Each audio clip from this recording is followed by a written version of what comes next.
नमस्कार दोस्तों, junior assistant 3284।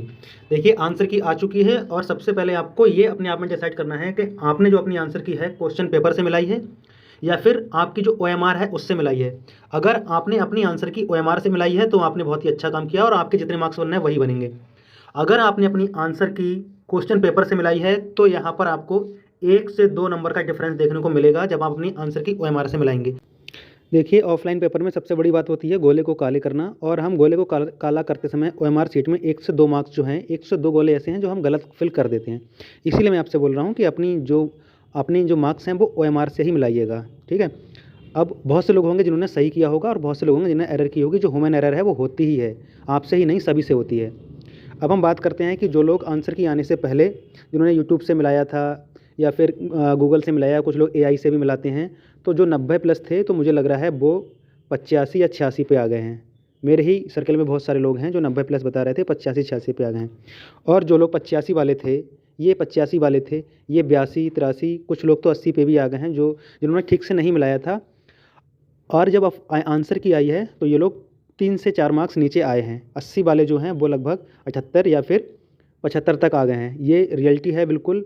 देखिए जब तक आप एक एक क्वेश्चन को जो है आप क्रॉस चेक नहीं करेंगे, जब तक अपने मार्क्स उतने आप श्योर नहीं कह सकते कि हमारे इतने मार्क्स हैं। इसीलिए एक एक क्वेश्चन को, अगर एग्जाम में 100 क्वेश्चन है तो आपको एक एक क्वेश्चन को क्रॉस चेक करना पड़ेगा। ये नहीं है कि आपने कुछ क्वेश्चन को अपने आप से ही सही मान लिया कि हाँ ये मेरा सही है और ये सही ही रहेगा। दोनों में अंतर होता है। अब बात करेंगे हम टाइपिंग कट ऑफ की कि टाइपिंग कट ऑफ क्या रह सकती है। देखिए 5512 की जो टाइपिंग कट ऑफ थी वो गई थी 41 नंबर। 5512 और 3284 दोनों का कोई भी कंपेयर नहीं है, तो हम उससे कंपेयर नहीं करेंगे कि 41 नंबर गई तो 41 ही जाएगी। नहीं दोस्तों, दोनों के पेपर लेवल में अंतर है। तो मुझे लग रहा है जो यूआर, ओबीसी और एससी, ये जो टाइपिंग कट ऑफ है ये 58 से लेके 60 तक रह सकती है। 58 से लेकर 60 तक रह सकती है टाइपिंग की कट ऑफ ओबीसी, यूआर और एससी की। वहीं फीमेल और एसटी, इनमें थोड़ा सा डिफरेंस देखने को मिल सकता है। मुझे लग रहा है इनकी 55 या फिर 56 इतनी जो है फीमेल और एसटी, ये रह सकती है इतनी टाइपिंग की कट ऑफ। अब हम बात करेंगे ये कि कितने नंबर वाले टाइपिंग करें। देखिए टाइपिंग कितने नंबर वाले करें ये अलग चीज़ है और फाइनल कट ऑफ कितनी जाएगी ये अलग चीज़ है, लेकिन दोनों का कनेक्शन है। वो मैं आपको इसका लॉजिक दूंगा।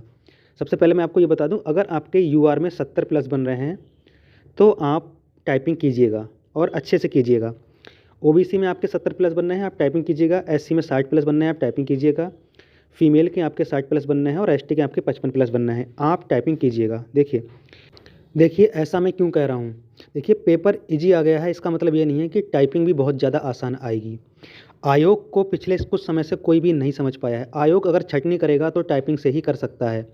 अगर उसने टाइपिंग को टफ़ कर दिया, मान लीजिए मॉडरेट टू टफ़ कर दिया, और अगर टाइपिंग टफ़ आई तो 80 वाले, 85 वाले और 90 वाले, ठीक है, ये ऐसा नहीं है कि टफ़ टाइपिंग में ये सभी लोग पास कर जाएंगे, ठीक है। बहुत सारे लोग फिर फेल हो जाएंगे और फिर जो 70 के करीब में हैं, 70 हैं, 72 हैं, 73 हैं, फिर वो लोग बाद में पछताएंगे काश मैं टाइपिंग कर लेता। इसीलिए मैं आपसे बोल रहा हूँ कि एक साइड से आप अपनी टाइपिंग को करते रहिएगा। वो टाइपिंग कभी ख़राब नहीं जानी है। और ऐसा कुछ होता है, कुछ ऊँच नीचे होती है, ऊपर नीचे कुछ होता है, तो फिर आपके भी चांस बन जाएंगे। इसलिए मैं आपसे बोल रहा हूँ कि आप टाइपिंग को कीजिएगा, 70+ वाले जितने भी हैं। अब हम बात कर रहे हैं कि टाइपिंग जो है फाइनल कट ऑफ है जो वो क्या रह सकती है। देखिए बहुत सारे रीजन हैं फाइनल कट ऑफ ऊपर नीचे जाने के। सबसे पहले पुरानी जितनी भर्तियां हैं ये सब कंप्लीट हो जानी है। ऑडिटर 1800 कंप्लीट हो जानी है, बीपीओ 1400 कंप्लीट हो जानी है, एजीटीए 3400 कंप्लीट हो जानी है, और जूनियर असिस्टेंट 5400 जो है 5370 ये भी कंप्लीट हो जानी है। क्यों कंप्लीट होगी? क्योंकि अभी तो सिर्फ जे 3284 का अभी तो सिर्फ एग्ज़ाम ही हुआ है। एग्ज़ाम होके सिर्फ आंसर की आई है, अभी आपकी टाइपिंग बाकी है। रिजल्ट आएगा, फिर उसके बाद टाइपिंग का रिजल्ट आएगा, फिर उसके बाद टाइपिंग की डेट लगेगी, फिर टाइपिंग होगी, ठीक है। और उसके बाद टाइपिंग का रिजल्ट आएगा, उसके बाद में आपकी डीबी लगेगी। तो इन सब प्रोसेस में टाइम लगेगा दोस्तों। और देखिए ऑडिटर जो डीबी है 12 फरवरी तक है, ये 12 फरवरी को निपट जाएगी। उसके बाद इसके रिजल्ट पे काम होगा, फाइनल रिजल्ट पे। बीपीओ, एजीटीए और जूनियर असिस्टेंट 5512 ये ऑनलाइन डीबी के चक्कर में रुका हुआ था। ऑनलाइन का भी सारा सिस्टम हो चुका है, अब इनके रिजल्ट आने बाकी। इसका जे 5512 का जो 5370 है, इसका रिजल्ट आना बाकी है और इनके डीबी नोटिस आने बाकी हैं बीपीओ और एजीटीए के। तो जो मुझे लग रहा है कि ये इसका तो डीबी निपट चुका है और बीपीओ और एजीटीए और जे ये मार्च और अप्रैल में ये भी निपट जाएंगे। इनके सबके डीबी जो है मार्च अप्रैल तक जो है 2 महीने में, ऑनलाइन डीबी अगर चलेगा 2 महीने में ये सभी निपट जाएंगे। बात रह जाएगी सिर्फ और सिर्फ फाइनल रिजल्ट की। तो अगर एक ही आयोग से, जो कि एक ही आयोग है, उससे अगर 12,000 भर्तियाँ, इन सबको जोड़िए 12,000 रहेंगी। 12,000 भर्तियाँ जो हैं, अगर एक ही आयोग से आपकी डीबी से पहले, मैं 3284 की बात कर रहा हूँ, 3284 की डीबी से पहले अगर 12,000 भर्तियाँ हो जाती हैं तो जाहिर सी बात है पेपर आपका कितना भी इजी रहा हो, कट ऑफ में अंतर आएगा। कट ऑफ में जो है अंतर आएगा। 12,000 भर्तियाँ, 12,000 लोग एक साथ जब जाएंगे ना, तो वो कट ऑफ पे अंतर डालेंगे। देखिए इन सभी लोगों ने जे 3284 का पेपर दिया है। कोई ये मत सोच लीजिएगा ये लोग पेपर देने नहीं आए हैं, सभी लोग पेपर देने आए हैं। ठीक है, तो ये सब लोग पेपर देने आए हैं, इनकी ज्वाइनिंग हो जाएगी तो मुझे लग रहा है कि अच्छा खासा अंतर देखने को मिलेगा। ठीक है, देखिए जो मेरी कट ऑफ है वो आपको हो सकता है कि आप इससे सेटिस्फाई ना हो। जो मैंने रीज़न दिया है कि पिछली जो भर्तियां हैं सारी क्लियर हो जाएंगी, उसके बावजूद भी आप इतनी कट ऑफ क्यों लगा रहे हैं? क्योंकि पेपर देखिए, स्कोर जो है लोगों ने अच्छा किया है, ये तो मैं कह रहा हूँ कि अच्छा स्कोर किया है। 80 के समथिंग बहुत सारे लोग हैं, 80 पे हैं और कुछ लोग 85 वाले भी हैं और कुछ लोग 90 वाले भी हैं। ठीक है, तो वैसे अगर ये पिछली वाली भर्तियां, जो मैं इन भर्तियों की बात कर रहा हूँ, अगर ये वाली भर्तियां नहीं होती, सपोज कीजिए अगर आप ये वाली भर्तियां नहीं होती, तो यही जो कट ऑफ है ना, यही कट ऑफ 85 से नीचे उतर कर नहीं आती। दावे के साथ दोस्तों कह रहा हूँ, ये कट ऑफ 85 से नीचे उतर कर नहीं आती अगर ये इतनी सारी भर्तियाँ अगर क्लियर नहीं होती।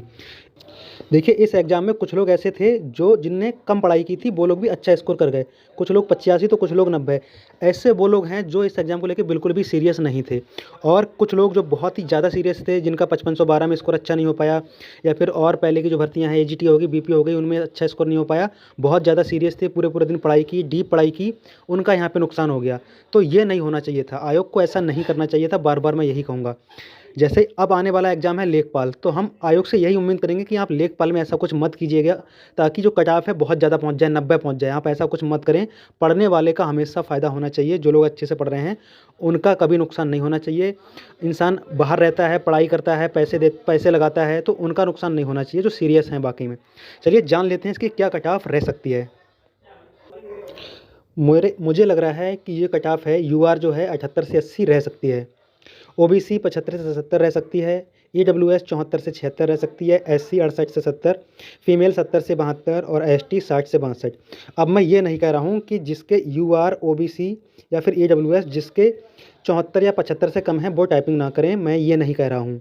उन्हें भी टाइपिंग करना है। जैसा कि मैंने वीडियो के बीच में बताया आपको कि आयोग ने अगर टाइपिंग अगर टफ़ कर दी तो ज़्यादा मार्क्स वाले भी फेल होंगे। 100% मैं कह सकता हूँ। ज़्यादा ही टफ कर दी, कुछ ऐसा ऊंच नीच कर दिया तब आपके जिसके भी 70+ बनने हैं वो वहाँ पे नुकसान उठा जाएंगे। इसलिए मैं आपसे कह रहा हूँ जो 70+ वाला है वो अपने आप को बाहर अब जब तक नहीं समझ सकता है, जब तक आपकी टाइपिंग नहीं हो जाती है। ठीक है, जब तक आप अपने आप को बाहर मत समझिए, साइड से आप टाइपिंग करते रहिएगा। और वैसे मुझे लग रहा है कि कट ऑफ यही लगभग यही रहेगी। अगर पिछली जो भर्तियां, जो मैंने आपको बताया कि पिछली जो 12,000 लगभग भर्तियां हैं, अगर ये भर्तियां नहीं होती, टाइम पे कंप्लीट नहीं होती, तो दोस्तों यही कट ऑफ 85+ चली जाती, इससे कम नहीं जाती। लेकिन इस भर्ती में बहुत सारे फैक्टर हैं, बहुत कुछ लाभ मिलने वाला है, इसलिए मुझे लग रहा है ये कट ऑफ ये रह सकती है। और अगर आयोग टाइपिंग अगर टफ करेगा तो कट ऑफ इससे भी 2-3 नंबर नीचे आ जाएगी, ऐसा मेरा मानना है। वीडियो अगर अच्छी लगी हो तो लाइक कीजिएगा। लाइक के साथ में वीडियो को दोस्तों हाइप जरूर करेंगे आप।